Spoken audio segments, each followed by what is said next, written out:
ang paghihirap ng mamayang Pilipino. Utang ina, inuuna nila ang impeachment. Papayag ba kayo mga kasama? Mga taga Mindanao, papayag ba kayo? Kaya tinatawagan po natin ang presidente ng Piltrangco at siya ang chairman ng Bus Transport Alliance kasama Jesse Olivar. Palapakan po natin.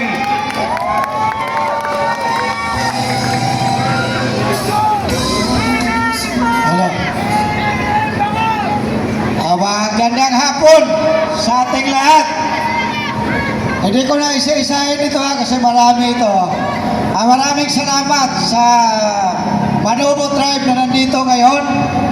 Nandito yung mga taga-Negros, sumuporta, dahil nasaktan na rin sa mga nangyayari. Lahat, pati mga taga-media, sa kasama nating mga pulis, sundalo, at kung saan tayo galing, magandang hapon sa ating lahat. Ito, mahaba-haba sana ito, pero medyo limitado tayo ng oras. Bilisan ko na lang. Focus lang tayo doon sa nangyayari natin na pagtaas ng langis. Kung bakit ba ito ginanito tayo ng ating gobyerno. Siguro, sa karamihan ninyo, hindi ninyo alam kung bakit biglang tumaas ang langis. Wala nang makuha ang gobyerno na nakawin ng flood control. Kung hindi, dito naman tayo sa langis. At para matahimik ang flood control, dito tayo dinala ngayon sa langis. Nadambiwan ang biktima dito. Itong mga driver and conductor sa buong Pilipinas. Na kung saan pinamunuhan natin na nasasakyan ng todo. Kung hindi pa ito, nagkaganito, hindi tayo magkakaisa. At ngayon, yung iba na nasa Quezon Province na hindi nakatuloy, maraming salamat din. Kahit hindi man kayo nakatuloy, yung mga driver conductor mahigit 3,000 dahil nahirapan sa magbiyahe mapunta rito. Maraming salamat at marami rin naman kaming nandito. Hindi tayo papayag na gagawin nila tayong uto-uto. Kung naintindihan ninyo, inilabas natin yun, ang pahayag noon, na bakit itinaas itong presyo ng langis ng mga ihulimputan na ito, na ito naman ay stock pa. Tinubuan ng 70 pesos, nagbayad tayo sa bawat isa ng 70 pesos. Kinuha dito sa atin dahil yun daw ang replacement cost. Tayo ang namuhunan sa kanila. Maniwala kayo sa hindi. Tingnan ninyong mabuti, i-research ninyo kung magkano. Dahil dapat dito sa atin ngayon, ang landing cost ay 61.44 pesos pa lang dapat. May papel tayong hawak niyan. Andito lahat yung mga taga-media, naririnig ninyo ito uli. Andito ako sa entablado, i-research ninyo. Dahil ang papel na kalimutan ko na doon sa sasakyan kanina.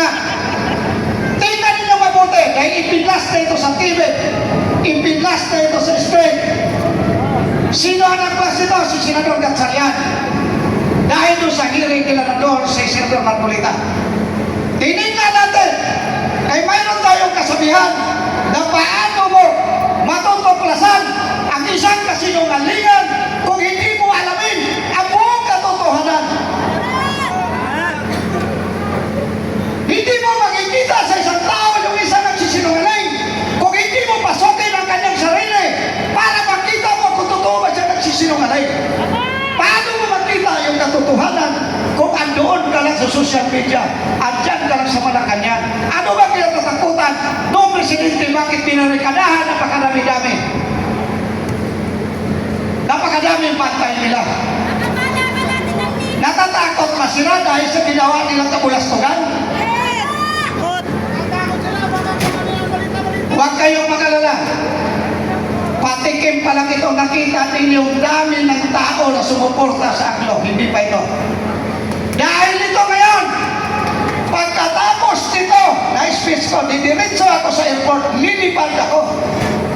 Para alamin sa buong mga kaprobinsyahan, yung mga manubo natin na inaapi, inaagawan ng lupa na walang pakundangan sa kahayupan ng ating mga oligarko. Pilitin natin magkaisa itong lahat mula sa bukid hanggang sa batas. Dahil itong gobyernong ito na walang pakundangan sa panluloko sa taong bayan, hindi natin ito papayagan. Tumigil na ako sa pag-leader sa kalsada pero kailangan ko bumalik. Dahil hindi po pwede ang ganitong sitwasyon. Ang dami nandiyan sa social media kung ano-ano mga pinagsasabi. Huwag ninyo lokohin ang sarili ninyo. Dahil kung gusto ninyo yan magiging Prime Minister, kayo lang, huwag ninyo kami isali. Dahil kami ni kailan, hindi kami papayag yan na may lumamulo sa ating bansa ng ganito kababoy, ganito demonyo sa ating mga mamamayan. Binigyan mo ng emergency doon sa langis natin. Nagkaroon noong March 24. Pero kung kailan nagkaroon ng kapangyarihan, saka itinaas, umabot tayo ng 153 ang litro ng diesel. Yung ba ang tamang presidente, binigyan ka na ng karapatan na parang kusain itong lahat.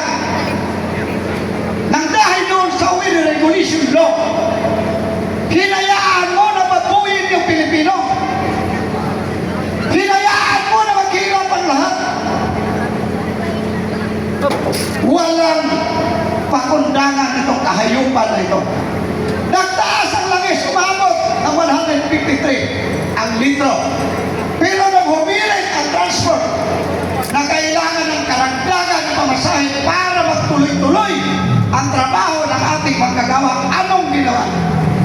Nag-approve ang Reserve Army. Pero pinigilan ng ating gobyerno para hindi magkapagtaas. Kaya hindi na kailangan ng transport strike pa tayo.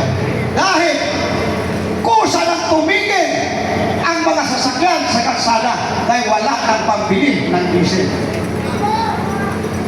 Ito ba ang legacy na iiwan ng ating gobyerno? Anong klaseng pamuno ito? Ha? Ibigay mo muna kay hawakan mo kay Siguro magising na ang lahat dahil lahat ng kahayupan yan, alam naman natin ang taong bayan kung anong dapat natin gawin. Hindi habang buhay sila ng ganyan. May hangganan yan. Kaya ang panawagan ko sa sambayan ng Pilipino, ngayon pa lang, alamin na ninyo ang buong katotohanan. Huwag na kayo panood yan sa YouTube, sa TikTok para kayo lulukuhin. Dahil hindi kayo dapat maluloko. Dahil kayo mismo, alam ninyo ang nangyayari ngayon. Kung paano kayo binaboy, paano tayo hinunas. Alam natin lahat.